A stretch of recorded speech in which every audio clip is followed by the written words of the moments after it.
I'm JinJa Birkenbeuel. And I'm Esther Ikoro, and we're the hosts of the Honest Field Guide podcast. Entrepreneurship is no joke. The journey is full of anticipation, failure, hope, and disappointment. You'll make money and be totally broke at the same time. The Honest Field Guide podcast tells you the truth. We know being an entrepreneur is crazy hard, and you will sometimes cry at dinner. Listen in to be inspired, laugh, and learn how to really thrive on your business journey.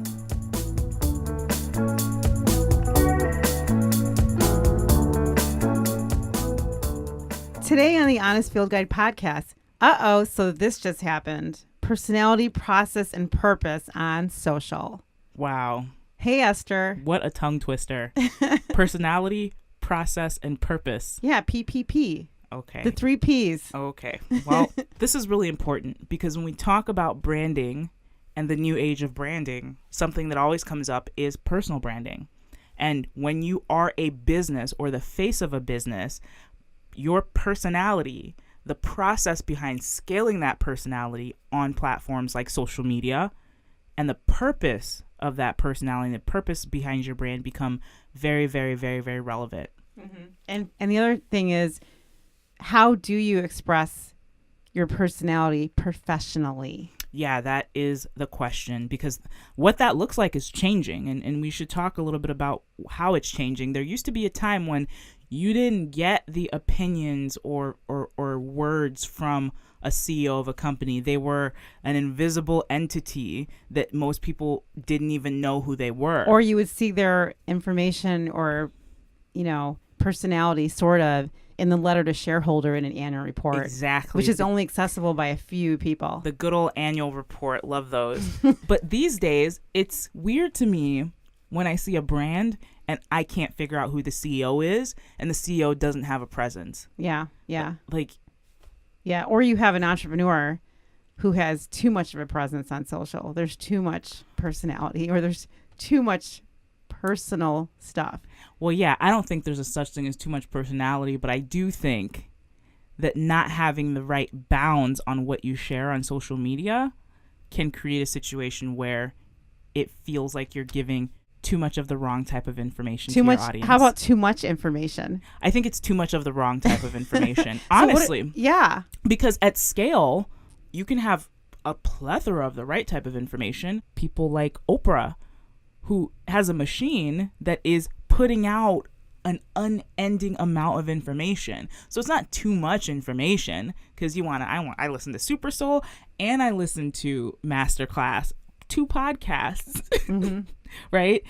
So she has so much information out there, but they're very specific parameters to what the personality looks like. And so at scale, obviously handing the reins over to other people, because she has clear guidelines on how her personality should be portrayed, it can scale infinitely without crossing the lines into something that will shift away from what she wants her brand to be. She's a cult of personality. She is a cult of personality. So if there's anyone to look at their personality, it's her. Yeah, absolutely. I mean, she is the standard. She's the standard. She sets a lot of standards. She's created a lot of standards, and she sets tone and rules, mm-hmm. and she creates new opportunities and new visuals, mm-hmm. and she understands how to leverage platforms and push the boundaries of what those platforms can do. So whenever she speaks, people look and say, oh, that's a great idea. But what are we going to be talking about today overall on our podcast around this process, personality, and purpose? Yeah, today we're going to help you understand what that really means, what those words mean, mm-hmm. and how they apply to small business owners. We're also going to be giving some examples, people who are doing personality at scale in the right way. And it works to look at these people because they are also very, very, very busy. And so taking cues from them can help you understand how you can express your personality at scale on social media as a busy small business owner. Love it. A busy small business owner. Love it. Okay. What does personality look and sound like? What does that mean to you on social? Yeah, on social. Exactly. I think when I put it in the context of my small business, I want to show my authentic self as the CEO. And I want my employees to be able to show and express their authentic selves as well. For me, personality is the environment that you find yourself in, the locations where you're appearing, the way you're dressed, the topics you're interested in, everything related to how you move through the world is how I would define, my personality, my personal personality as CEO of my company. When I'm speaking from a third party perspective, which is Birk Creative or the Honest Field Guide podcast or Utah Carol, my band, or Birk Digital, it really is less about me and it's more about what my company's doing. And I happen to be, an object, within the company, right? So it's not really JinJa Birkenbeuel as much as it is I'm a player in the environment of my company. And so there's definitely two ways to do that. I mean, you'll notice on social media that people that own companies, they have their own personal profile and then they have their company profile. So you do have to figure out what that separation is. And some people don't have their own personalities on at all. They just represent their company and that's it. And it's very removed and slightly less personality driven and a little bit more sterile. So those are things that you have to think about. But that's how I define the personality. And of course, my personality is very different depending on what channel I'm on. Yeah. My LinkedIn personality is very different than my Instagram personality.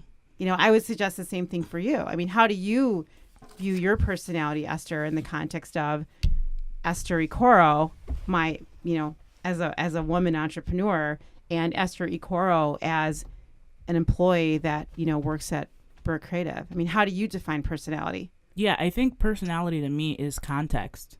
So personality, as you express it online, should give context around the things that you say and the things that you do to help people understand your intention and your beliefs and values and aspirations more. So when people buy into you, it's just like being friends with someone. Like if your best friend says, try this, it sounds different to you because you know more about that person. When Oprah says, try this, even though Oprah is a brand and is a business, you take it in a different context than if another celebrity said it, because you have so much context around what is consistently important to her, what types of things she likes. You have a gauge on her tastes, and so you kind of get a better idea of what you're getting when you buy into that. Same thing goes for opinions and all of that. So when you express personality, obviously human communication is very vast.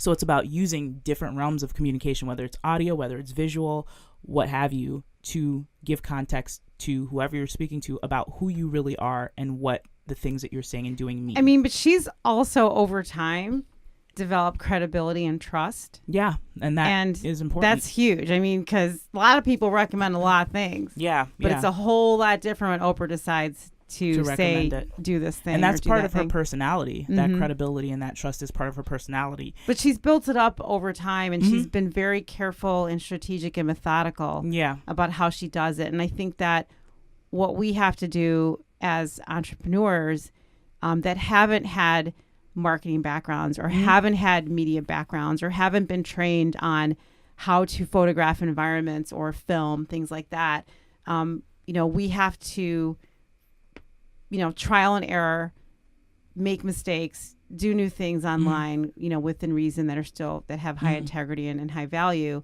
and learn what are some of the best ways and best tactics that are going to work for me and my brand. Because sure, we all aspire to be Oprah or Beyonce in some level because they have extraordinary influence. Yeah.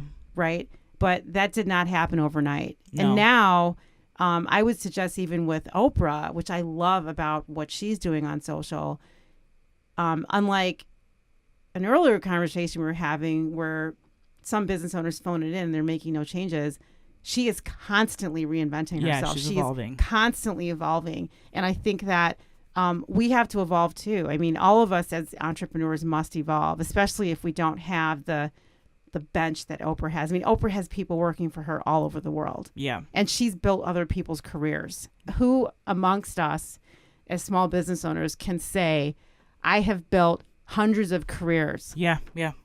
So, she is a grand standard that we all should, look at and learn, but then figure out how can we use her ideas and how can we leverage her inspiration to create our own, because she's a good person to look at around that. Even I don't care if you're male or female, right? I mean, anybody can look at her and learn. Yeah. And I think that's really critical when we're talking about building, personality, process, and purpose on social. You've got to be looking at people that are doing it right. Mm-hmm. And I think the first lesson from that is that she did it over time.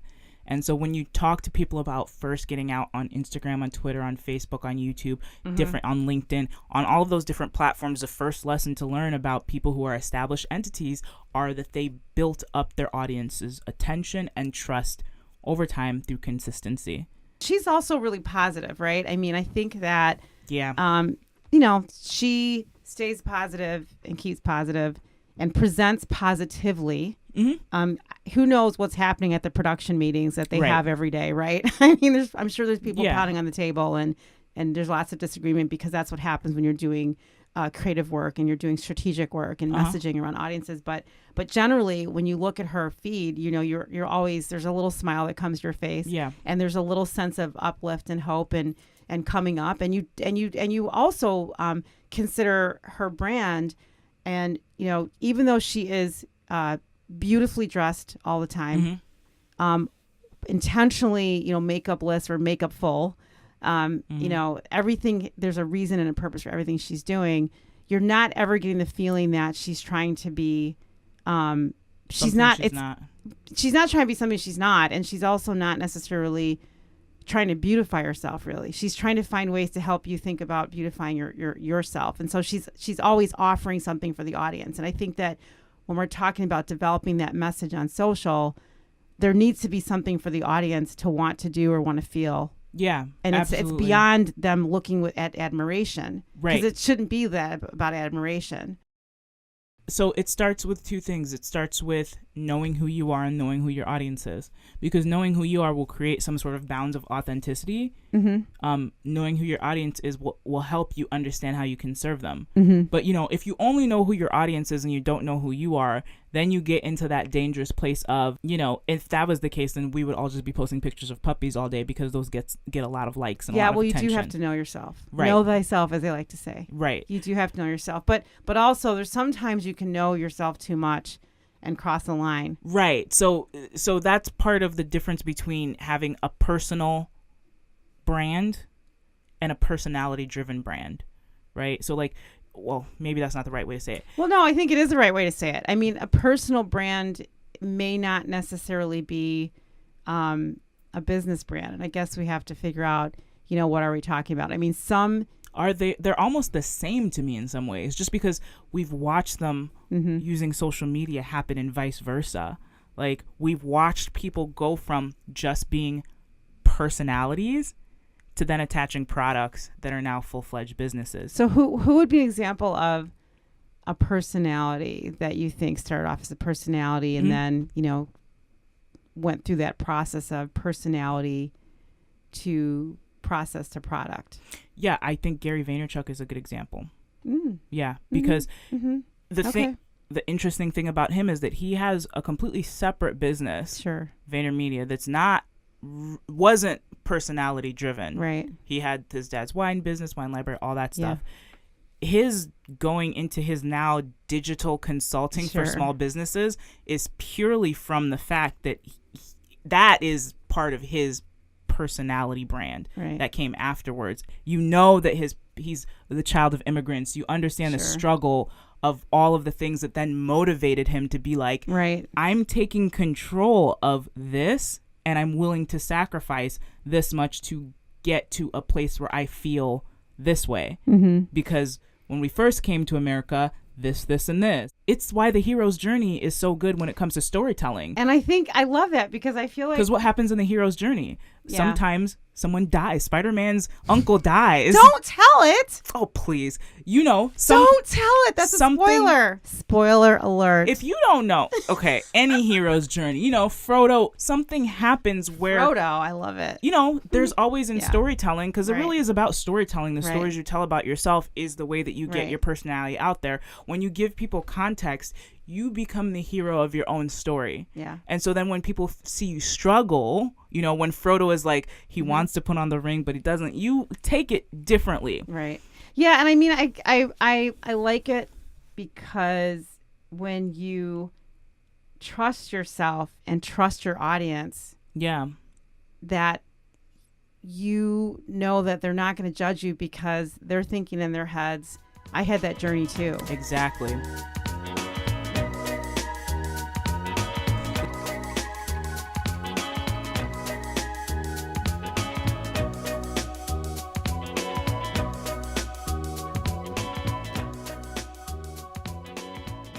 There's a small business owner on YouTube who is an artist. And a lot of artists on YouTube have built their brand as personality brands. So you see her process, you see her creating. Her YouTube has blown up very recently. I mean, because she started making shirts and selling them. And so she's now has products associated with her personality, and her art is being monetized. So she had an issue with her payment system where she received a lot of money, but she couldn't access it. And as a result, she couldn't use the money to then fulfill the orders. And so her audience, all of these new people, were waiting and waiting for like months and months for this product. But because she was authentic and shared like, this is what's going on, this is what I'm going through, this is the process, I've had to do X, Y, Z, people were not just forgiving, but like angry on her behalf. You know, Yeah. Whereas if it was a faceless company who you gave your money to and they didn't send you your shirt for 6 months, you'd be like, give me my money back. She had a bunch of vigilantes out there for her. Exactly. And then the payment That's what I company want. actually responded to her I and want a tribe apologized. I want a and tribe of unfroze her money. vigilantes. I want a tribe of vigilantes for all women that have a business need a tribe of vigilantes. Mhm. We all need to be vigilantes for each other. But then you have to incite passion in people, and the way to do that is through Yep. a sharing of your authentic, I'm using air quotes, self. Right. Because there are things that people like Gary Vee and Oprah don't share. Right. Like, Oprah grew up in a house without running water. She's a survivor.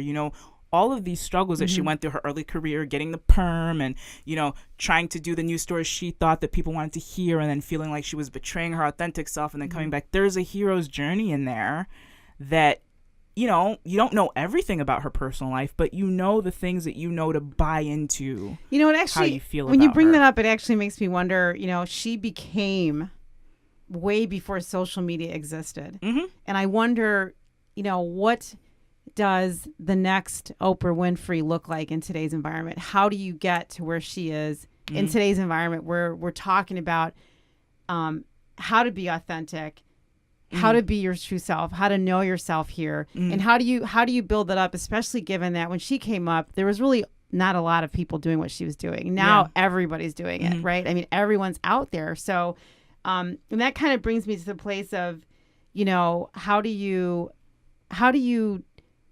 not be safe and still be successful on social media? Because it's a risk.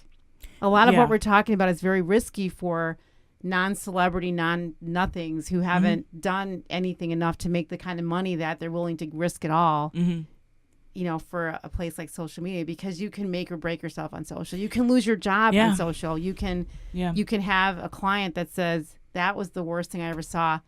Bye-bye, your agency's out. Or you might risk your social status because of something that you've done that's completely inappropriate. I mean, or maybe something that you didn't think was inappropriate, but someone else did looking at you.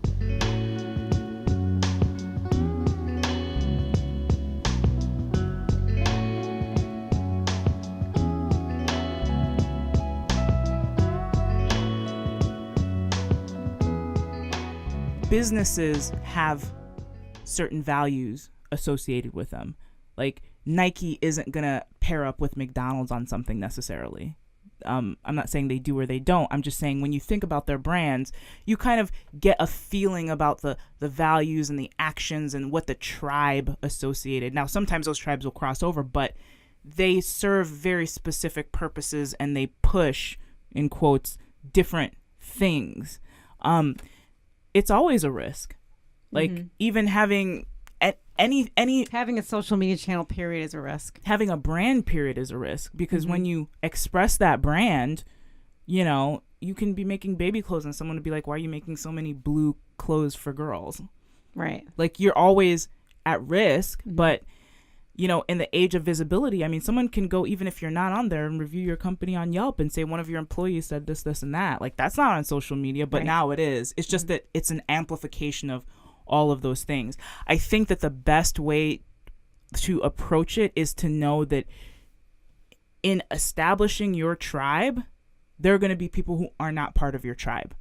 And the biggest mistake that I think people make on social media, in product development, in branding, is trying to please everyone. It's like a call to action. Like, right. You're not going to have one piece of advertising or one call to action that's going to universally appeal to every audience. You have to speak specifically to specific audiences at specific times in different contexts. Right. And using different symbols and markers and things like that. Yeah, everyone's not going to like you.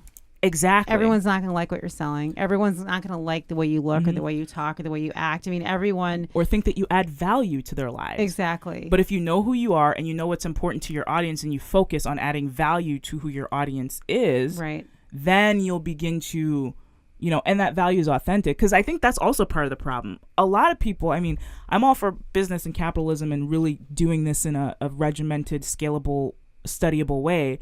But at the end of the day, if you're phoning it in, it's just like putting on a fake accent. You're eventually going to slip up. Right. So if you're actually a scumbag, this is not the podcast for you. I can't help you. Eventually, things will be revealed. Right. But if you're an authentic person and you're an authentically good person, even when you do mess up, the way that you have those conversations, the way that you respond, and I've seen this happen with different personality-driven things like podcasts, for instance.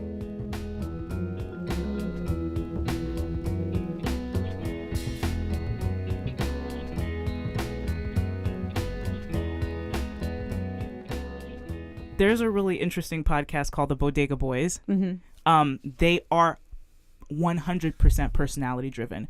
They've been able to take their brand from Vice to Showtime, keeping all of their rights, their naming and everything. They're two men of color from the Bronx. So coming from two very machismo driven cultures who we've watched evolve into very woke, aware feminists. Wow. like Yeah. in their own way, speaking positively and advocating for and being allies for women and people and LGBT people, and they're amazing, and they're able to address those topics and have those conversations in ways that aren't inauthentic to them, but because there's a genuine sincerity there, they weren't like canceled. Do you know what I mean? Yep. Because it was always coming from a place of goodness. Yep.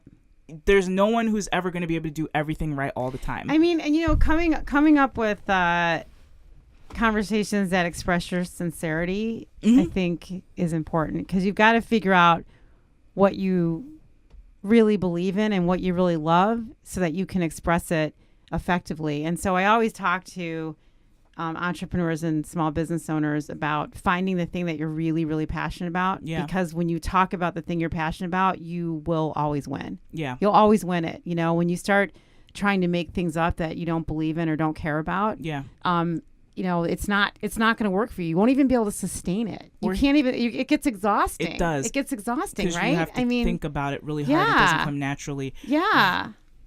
You also should be mindful of it, I think, in that vein, staying positive and really putting your energy towards the things you are passionate about. But a lot of places where people slip up is when they speak unprompted about things that they do not agree with. Who asked you what you thought about gay people? Right. Literally no one. Right. Do you know what I mean? Right. Mm-hmm. And I'm not saying that if you have those views, you should, because there are lies of omission, right? Where people, you still want to sell to them, but so there's that. But there's also a time when it's like that message wasn't coming from a place of positivity. Right. So if you created guidelines where you're like, my brand always comes from a place of positivity, even if that positivity is in the form of sincerity and saying, I'm struggling with this, I'm struggling with that. Generally, when personality-driven brands go out of their way to be critical of something, is dangerous territory. Right. Yeah. Now, there is a difference between that and speaking up for something, like you have seen, because we have on here, and the general rule is don't talk about sex, race, politics, or religion. But you have large brands like Nike, who have made very bold statements about race, gender, politics, religion. Yeah, but you also have but it's coming from a place of positivity of saying, like, we love everyone. But you also have people, if you get off the big brand boat and you talk about regular average people that are trying to, run their livelihoods. You have an author like Viet Nguyen who writes a lot about narrative scarcity and narrative plenitude, and he does confidently and authentically speak about, race and religion and politics, and he can say this with authority because he has an amazing book called The Sympathizer. But you look at what he's saying and you can get into a debate with him online, for example, on Twitter or Instagram, where it's just where the two channels that he lives on, and you trust what he's saying and understand that when you get a response from him, that it's coming from an authentic place that he's lived. But speaking to those realities is part of his brand, though. Exactly. And like the woman who founded Girl Boss. Yes. She is definitely a cult of personality, but she speaks very eloquently about issues that are important to women, and but they're coming from a place where it's important to her. I mean, she's had struggles. Now she's, again, like you said earlier, she's branched into products and sponsorships and collaboration. And so that's something that now she can confidently do, and brands want to associate with her because they trust what she's saying. She has a huge following of women, and she's speaking from her heart a lot. Even when she's, advertising for some of those financial companies, she's really saying, look, you can feel it. She's not actually saying it. I used to be broke, but you can feel it coming from her when she's speaking. Like, I used to be really, really, really broke, and I was down and out, and you sense that. And so I think that for a lot of small business owners, they're so afraid. They're so afraid to express their weakness and their struggles and their real serious, like, this really messed up thing happened to me. I mean, this was people, and it to me, it sometimes it boggles my mind. Now I get it.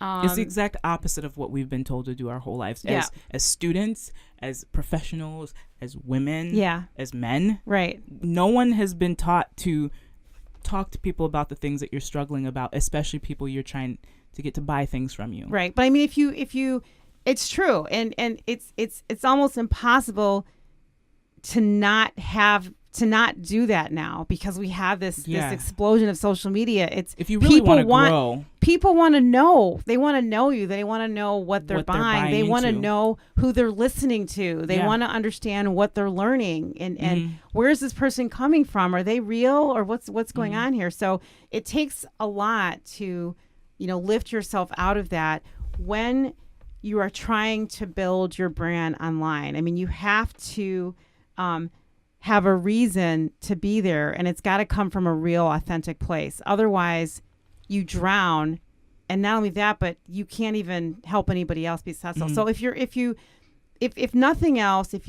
you are trying to figure out how can I solve someone else's problem, you can speak your truth all the time. Speaking your truth all the time is the best way to stand out. Yeah, all the time, all the time. Yeah.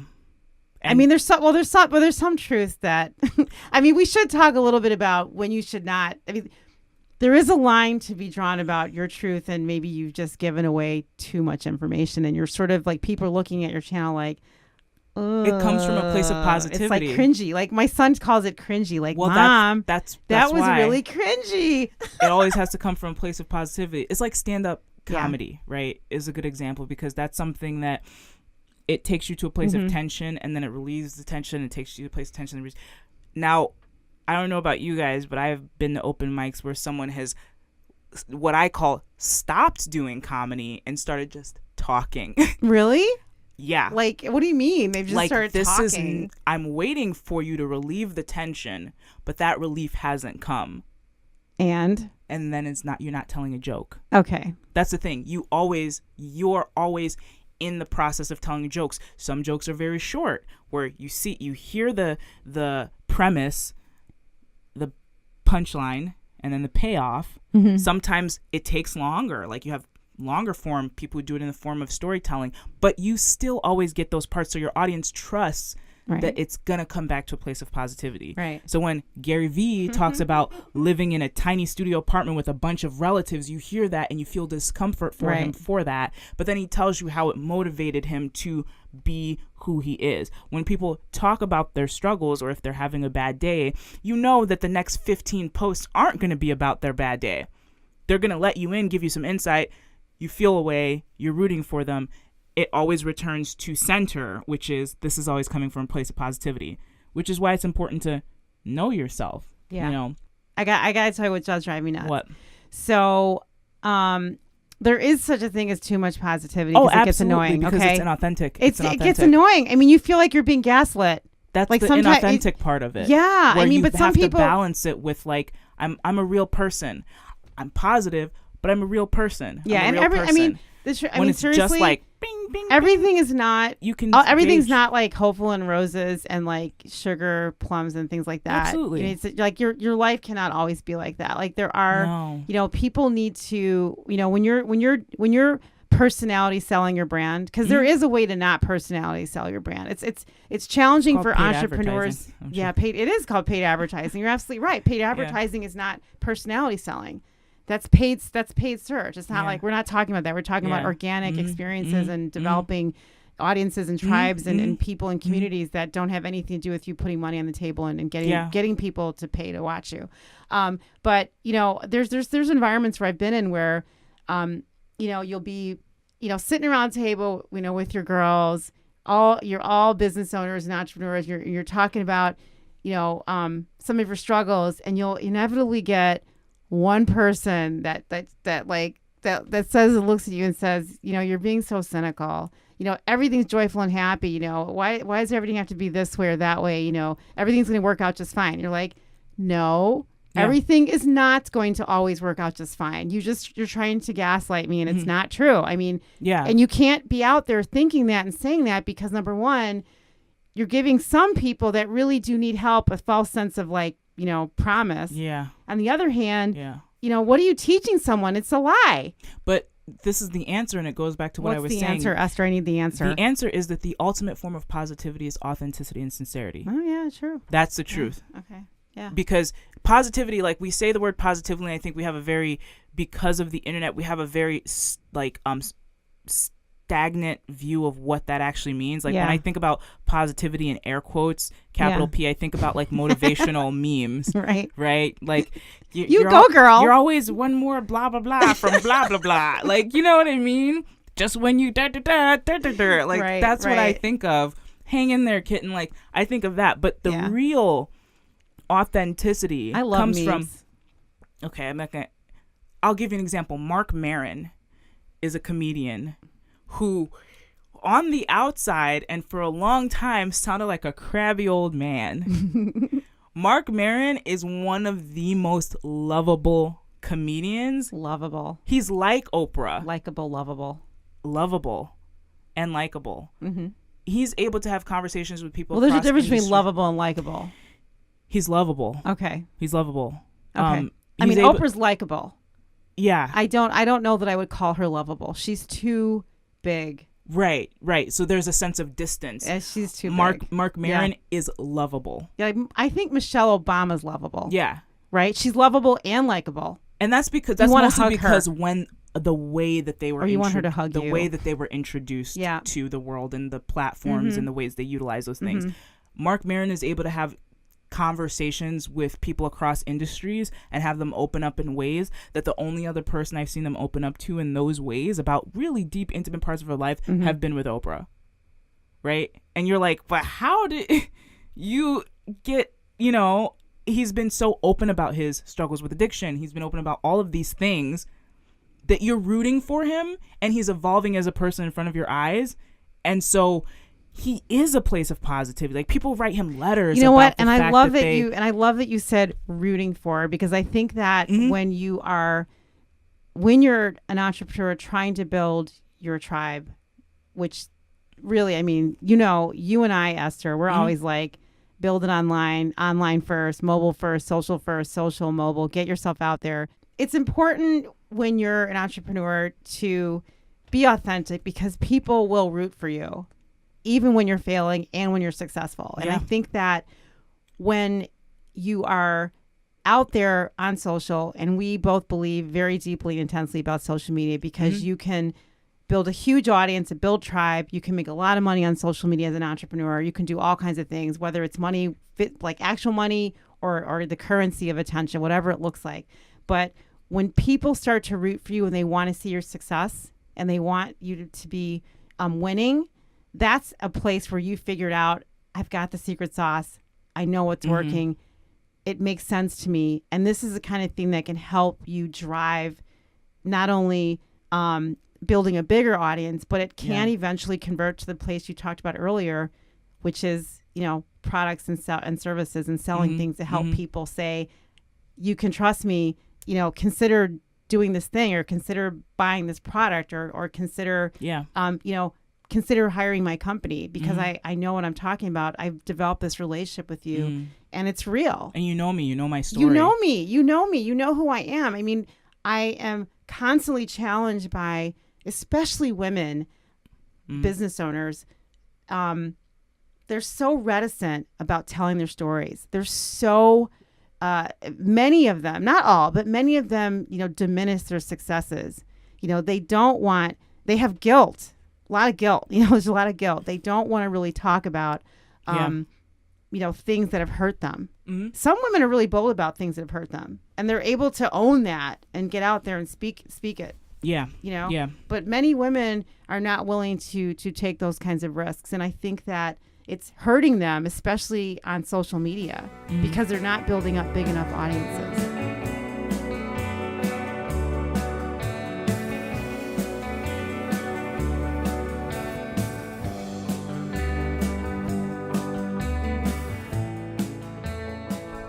I want to talk about how to tell a story 101. Like, what is the first step that an entrepreneur can take that allows them to test the water, to feel some safety with telling their own story on social? Like, what is like the number one thing they could be doing? What's the first thing? Show who you are.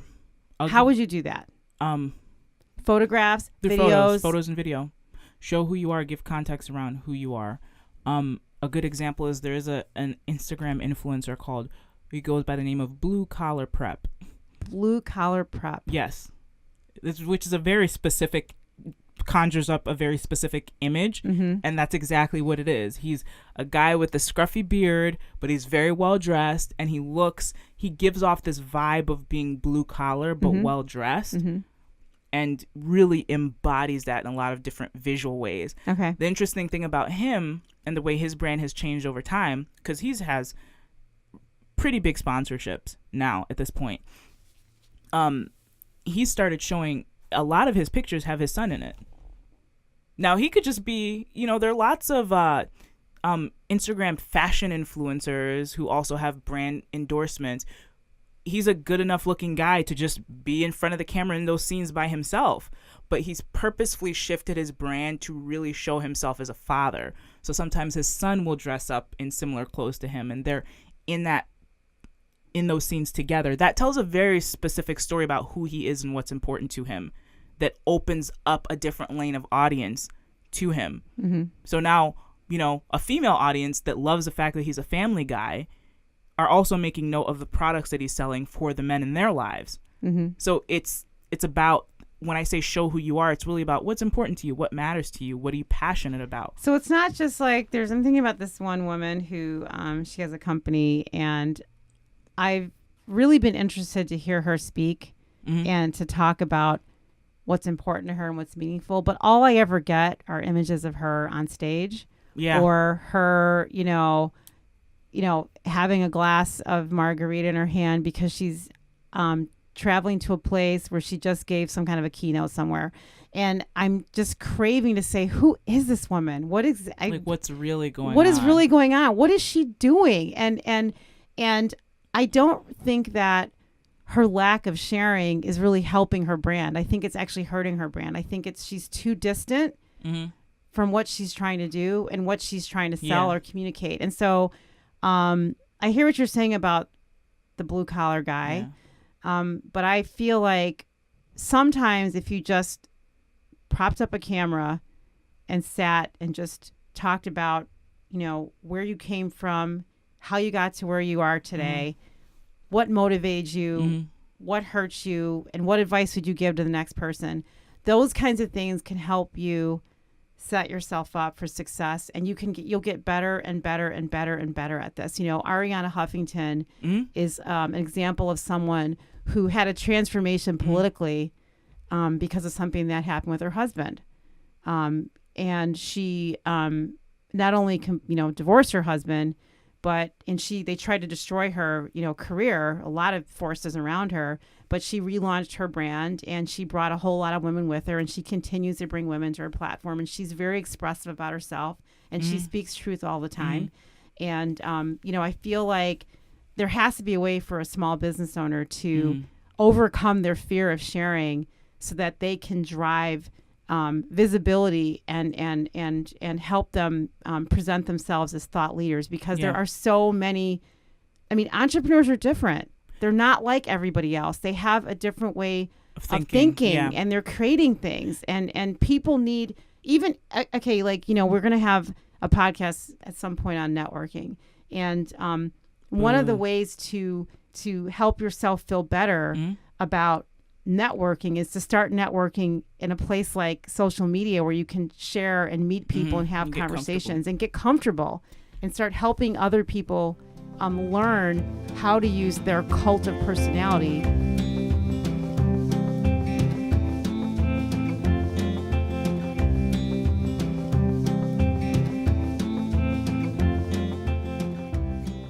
You can make mistakes on social media and leave an impression that will never be vanquished from someone's mind. Yeah, and depending on your brand and your company and who you are, you could really damage yourself and your brand. People were burning Nikes.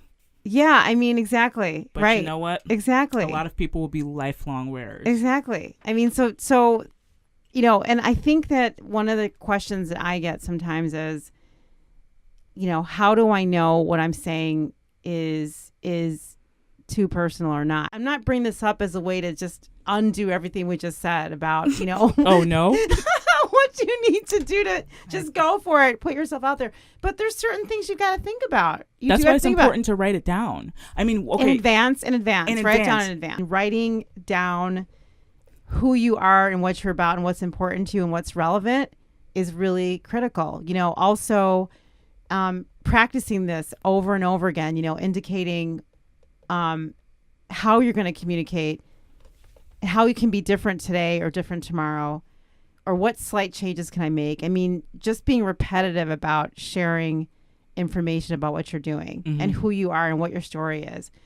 And just keep in mind that what you share today, someone that is going to see it tomorrow didn't see what you just did today. They're not going to see it because they weren't there or because you didn't put enough content out anyway. So it's not like you're going to be like, I just talked about that yesterday. And half of your audience wasn't there. They didn't hear any of it. So that's why it's important to have even an outline and keep track of things that you talked about. Keep a repository of visuals and messages and topics and refer to that and look back and say, I haven't talked about this in a while, or I just talked about this last week, or maybe I should talk about this next week, and try to find ways to weave that in to your personal story. That really makes a difference. Social media and telling your personal story to help you in your brand is a requirement, in my opinion. I don't think you cannot do it anymore. Not until you get to a place like Oprah. You've got to start somewhere. Thanks for joining us on this episode of the Honest Field Guide podcast, where we talked about... So this just happened. Personality, process, and purpose on social. I'm Esther. And I'm JinJa. And we'll talk to you next time.